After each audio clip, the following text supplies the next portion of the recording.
രണ്ടാം ഘട്ട വോട്ടർ പട്ടിക തീവ്ര പരിഷ്കരണ ഷെഡ്യൂൾ തെരഞ്ഞെടുപ്പ് കമ്മീഷൻ പ്രഖ്യാപിച്ചു. കേരളമടക്കം 9 സംസ്ഥാനങ്ങളിലും 3 കേന്ദ്രഭരണ പ്രദേശങ്ങളിലും രണ്ടാം ഘട്ട SIR നടപ്പിലാക്കും. 51 കോടി വോട്ടർമാരുടെ പട്ടിക പരിശോധിക്കും. കരട് വോട്ടർ പട്ടിക ഡിസംബർ 9-നും അന്തിമ വോട്ടർ പട്ടിക 2026 ഫെബ്രുവരി 7-നും പ്രസിദ്ധീകരിക്കും. ശ്രീകാന്തിലേക്ക് ഒരിക്കൽ കൂടി. ശ്രീകാന്ത്, രണ്ടാം ഘട്ട വോട്ടർ പട്ടിക തീവ്ര പരിഷ്കരണ ഷെഡ്യൂൾ ഇന്നലെയാണ് മുഖ്യ തെരഞ്ഞെടുപ്പ് കമ്മീഷൻ പ്രഖ്യാപിച്ചത്.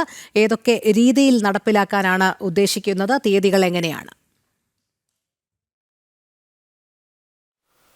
രോഹിണി, ഈ SIR നടപ്പിലാക്കിയത് ബീഹാറിലാണ് ആദ്യം. അവിടെ അത് വലിയ വിജയമാവുകയും 0 അപ്പീലാണ് ഇതിൽ വന്നത് എന്ന് തെരഞ്ഞെടുപ്പ് കമ്മീഷൻ ഇന്നലെ വ്യക്തമാക്കുകയും ചെയ്തു. തുടർന്നാണ് വിവിധ സംസ്ഥാനങ്ങളിലേക്ക് ഇപ്പോൾ ഇത് രണ്ടാം ഘട്ടം നീട്ടാൻ തീരുമാനിച്ചത്. അതിപ്രകാരമാണ്. അതിന്റെ ഷെഡ്യൂളുകൾ പ്രഖ്യാപിച്ചു.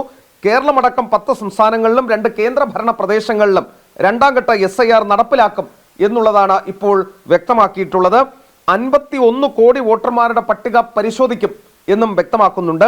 കരട് വോട്ടർ പട്ടിക ഡിസംബർ 9-നും അന്തിമ വോട്ടർ പട്ടിക 2026 ഫെബ്രുവരി 7-നും പ്രസിദ്ധീകരിക്കും എന്നാണ് പറയുന്നത്. ഇതിനോടകം ഇന്ത്യ സഖ്യം ഇതിനെതിരെ രംഗത്ത് വന്നിട്ടുണ്ട്.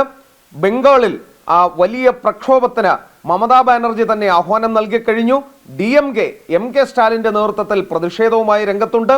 ഇത് കേരളത്തിലടക്കം ഈ SIR നടപ്പിലാക്കുമ്പോൾ കേരളത്തിലെ ഒരു സവിശേഷ സാഹചര്യം കൂടിയുണ്ട്. മരിച്ചുപോയ ആളുകൾക്ക് വരെ വോട്ടുള്ള സ്ഥലമാണ് കേരളം എന്ന് പറയുന്നത്.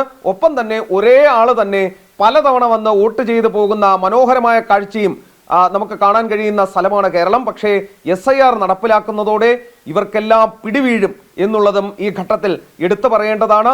വോട്ടർ പട്ടികയിലെ സമൂലമായ ശുദ്ധീകരണം, അതാണ് തെരഞ്ഞെടുപ്പ് കമ്മീഷൻ ലക്ഷ്യമിടുന്നത്. ശരി, ശ്രീകാന്താണ് വിവരങ്ങൾ നൽകിയത്.